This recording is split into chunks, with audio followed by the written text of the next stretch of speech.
Every now and then a prospect comes out of the college game, clearly ready to dominate the NFL. And Marvin Harrison Jr. has managed to make himself an obvious choice as a player who will be great in the NFL. It doesn't hurt that he also comes from a family that already has Hall of Fame receiving talent, and his dad has instilled those skills into his son from an early age. So how will Marvin Harrison Jr. do in the NFL? Today on FootballLore, we investigate. Marvin Harrison Jr. was born in Philadelphia in August of 2002. He is the son of NFL Hall of Famer Marvin Harrison, who spent 13 years in the league. His dad has over 1,100 career receptions for nearly 15,000 yards, and from a young age, his dad pushed his son to aspire for greatness on the field. While most NFL players have involved parents, having a Hall of Fame receivers to teach you the fundamentals from an early age was a huge advantage for his son. Harrison Jr. decided to focus on football when he reached high school, and immediately it was clear he was an athletic specimen well above the average high school receiver. He broke the Philadelphia Catholic School League record for receptions, yards, and touchdowns in his early career. The team he played for, St. Joseph's Preparatory School, won 3 straight state championships with him on the roster.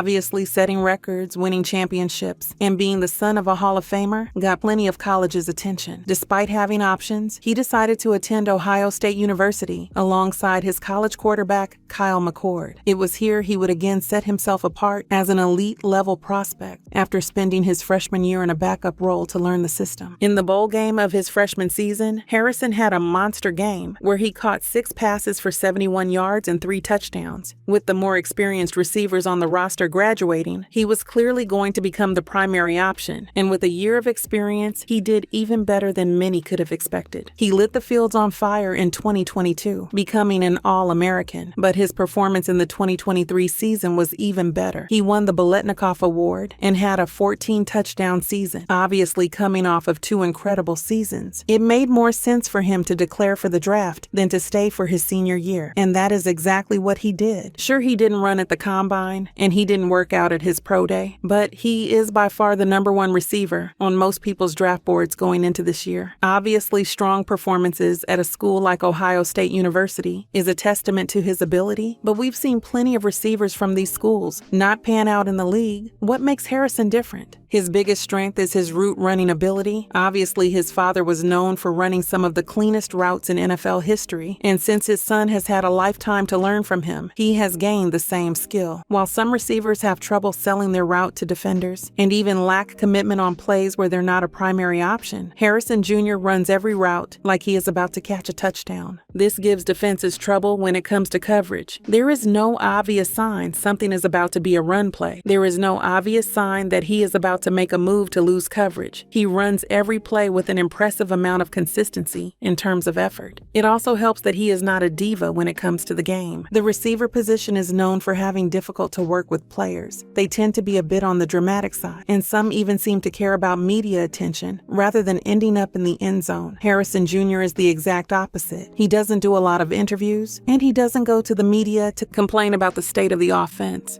Instead, he shows up, does his job, and goes home. He isn't one to shy away from catching passes in traffic, and he doesn't seem to have the ego to risk injuries to make a dumb play. He appears to have taken notes from his father's career, where he was known for being a quiet professional with insane stats. Obviously, off the field, they have a personality and lifestyle of their own, but you never hear complaints about his attitude in the building. He does have some downsides. He does not have the top-end speed of people like Tyreek Hill, and corners in the NFL are a lot faster than the college level. He does a good job of varying his speed on routes, but at the end of the day, being a deep threat is an important part of being an NFL receiver, and it will be interesting to see if he can consistently be a deep threat at the next level. It also is good to know for NFL teams that he can handle being a #1 option with a lot of pressure. He's had 2 seasons now with nearly 70 catches, and considering that is mostly playing against teams that are putting him in double coverage, it shows he can be a reliable producer, even in difficult circumstances. I know we've talked about his father a lot, and I want to make it clear that Harrison Jr. is his own man, but it also is a huge benefit that he comes from a football family. We've seen insanely talented receivers get their first paycheck and not be able to handle the pressure. Players like Justin Blackmon could have Hall of Fame careers, but couldn't take the weight of fame. Harrison witnessed his dad have a 13-year career in the league. He knows what it takes to learn systems, and he's going to have a direct line to a mentor about about how to handle these situations. He isn't going to go crazy with his first $1 million.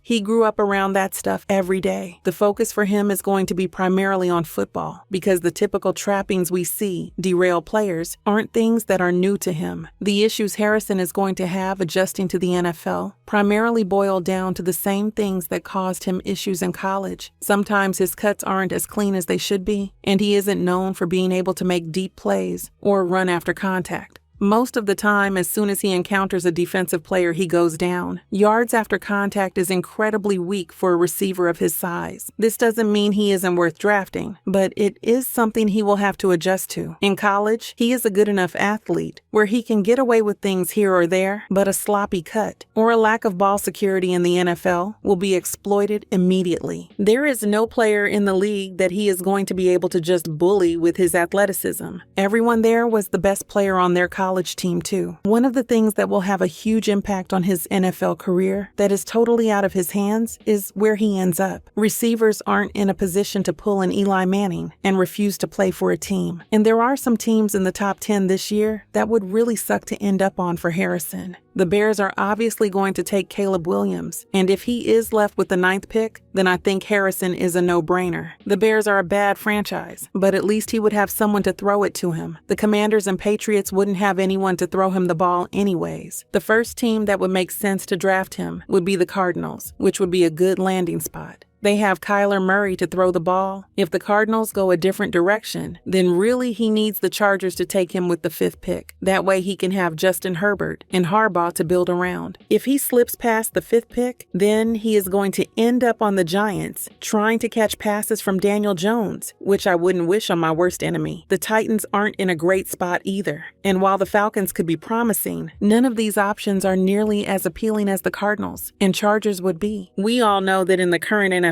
you need to perform pretty quickly to keep your job. While Harrison will definitely have more time than the average prospect, the days of people not performing and playing their entire rookie deal are pretty much behind us. I think there is no way Harrison ends up a total bust. He definitely can average 40 to 50 catches a year in the NFL and be a starting receiver. I personally believe he will be elite and end up consistently having 1,000-yard seasons with 80-plus catches. But those are two very different careers. He has all the intangibles to be as elite as his father. But worst case scenario, I think he will still have a solid career and make millions of dollars. Receivers are becoming more and more important as the league turns to passing more, and I hope he can live up to everyone's expectations. If you enjoyed this video, be sure to press the like button and let us know in the comment section down below what player you want to see a video about us next. We post football documentaries often and would love your support by subscribing and turning on notifications. Our last video was about the brief period where NFL kickers kicked barefoot. Click on screen to watch it now.